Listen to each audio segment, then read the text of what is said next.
My wife and I have owned this house for almost 20 years. In that time, we've landscaped the front lawn, put in track lighting, completely rebuilt the kitchen, had a deck constructed, landscaped the backyard, and more. Total cost, over $100,000. Now imagine for a moment that instead of buying, we had rented all these years, or just squatted here with no legal title to the property. How likely is it that we would have invested so much in this house? Ownership doesn't mean we can do anything we want with our house, of course. There are town laws against making it higher or wider, storing hazardous waste down there, or opening a restaurant up here. But what ownership we do have provides us with an incentive to get the most we can out of our private property. Property rights have become so familiar in America, we take them for granted.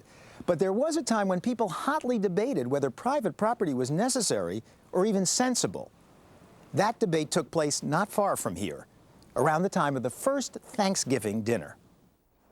50 or so miles down the Massachusetts coast and about 4 centuries back in time, the Pilgrims in Plymouth were forced by circumstance to try both private and common ownership. And it wasn't at all clear which would win out. This is the Plymouth Plantation, a living museum in which actors play the parts of people who actually lived here in the 1620s.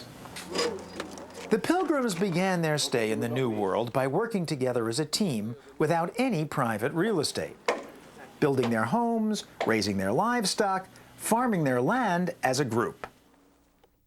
In the beginning, collective effort seemed to make more sense than private enterprise, given the harsh environment, the cold winters, the unforgiving land. Understandably, the first Pilgrims felt that it was swim together or sink alone. Even the young salts who ferried them over on the Mayflower couldn't see an alternative to the collective approach. If they split up, they are such a small number as it is. I think they will be dead otherwise. It is not a matter of deciding, well, this is the best way to do it. Right now, I think it is the only way. Aside from seeking religious freedom, many Pilgrims made the decision to go west for the same reason later pioneers would: to have their own land and earn a good living. They weren't here to enjoy the communal life. But ocean passage on a boat like the Mayflower, plus the supplies needed for survival in the New World, cost a fortune. The Pilgrims didn't have it. Some English investors did. So the investors formed a company to bankroll the venture and profit accordingly. They believed that if the Pilgrims had private property and private enterprise, the investors would get less for themselves. The man responsible for looking after the investors' interests was Governor William Bradford. So in order to discourage anyone from going his own way, which of course would have been to the corporate hurt, we instead had every man to labor then for the common, so that our debts might be the more sooner discharged. The truth was the opposite. After only their second harvest, productivity was so low that the debts mounted and the Pilgrims went hungry. The collective approach was seen as the reason. And so in 1623, the Pilgrims switched to a system of private property, wherein each family could farm its own plot of land, hopefully pay off the debt faster, and reap the benefits. We asked John Alden and his wife Priscilla about the change. Did some people work less hard than others under the old system? I think that is true of man's corrupt nature, that some will look better to the gain of themselves and others will not. There were single men who were hearty in their carriage, but could labour very hard, and so much of their labours going to feed of a man who were beset with a goodly number of children, or a weaker man. And wherein you see not the fruits of your own profit, you should not be so well favoured of it. The problem, in short, was that younger colonists thought their elders were doing too little of the dirty work, while they labored long and hard. The switch to private enterprise and private property made the colonists feel better and work harder. Even Governor Bradford concedes that the change was for the better, although he originally opposed it. When the change was made, then there was a greater willingness of all, and the women even took their little ones into the field to set corn, because every family did see that they would then be at their own charge and discretion. And if they fadged well, it was their own labours and the providence of God that allowed it. And those that fadged not so well have only themselves to blame. You'd think that if any group could do without private property, it would be an otherworldly bunch of homogeneous pilgrims. But even here, settlers such as the Aldens and Stephen Hopkins had come to Plymouth to prosper, to save shillings, not just their souls. I come here for the land, and to become prosperous, as you say, to do God's work as well. There's some here that would cast an eye to me and think that perhaps I'm not as a godly a man as they. But that ain't the truth. Can you imagine a situation in which a group of people, all believing in the same thing, pull together and therefore are more productive working as a group than individually?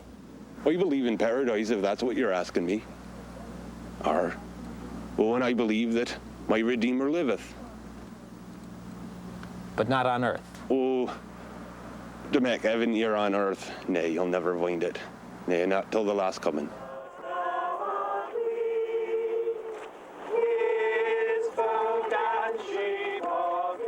Prosperity brought problems of its own.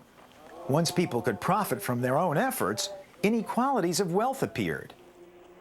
Atop the Forbes list of America's richest families in 1627 would have been this man, Isaac Allerton. Once Allerton was able to amass private property, he set out to expand the lucrative fur trade to the north.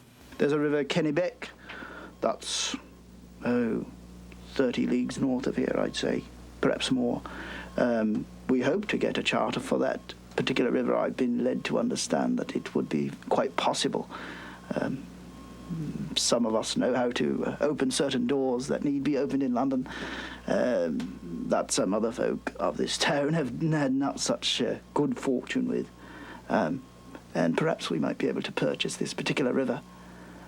Much money as you make in a year, I'd carry under my arm like that in beaver fur. Probably a fair bit more than you make, by the way you're dressed. Master Allerton is better dressed than most because the pursuit of private enterprise rewards some of us more than others.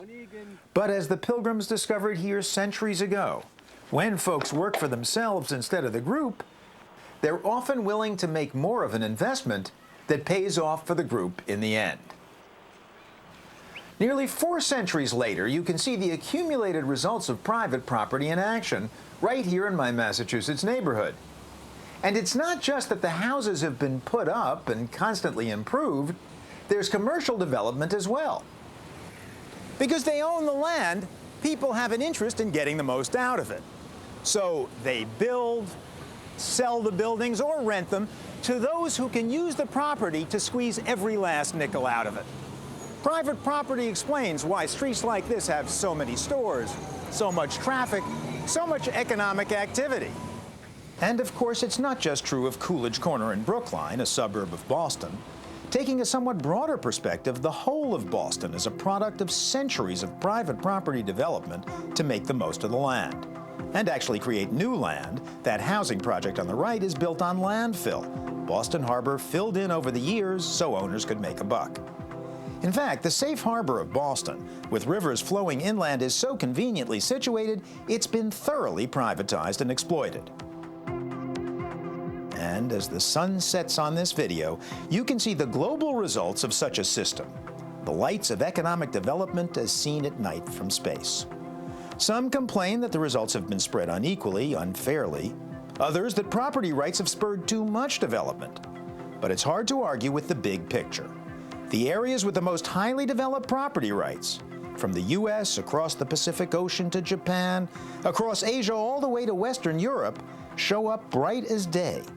The result of investments made country by country, city by city, street by street, house by house, at least in part because there was plenty of economic incentive to do so.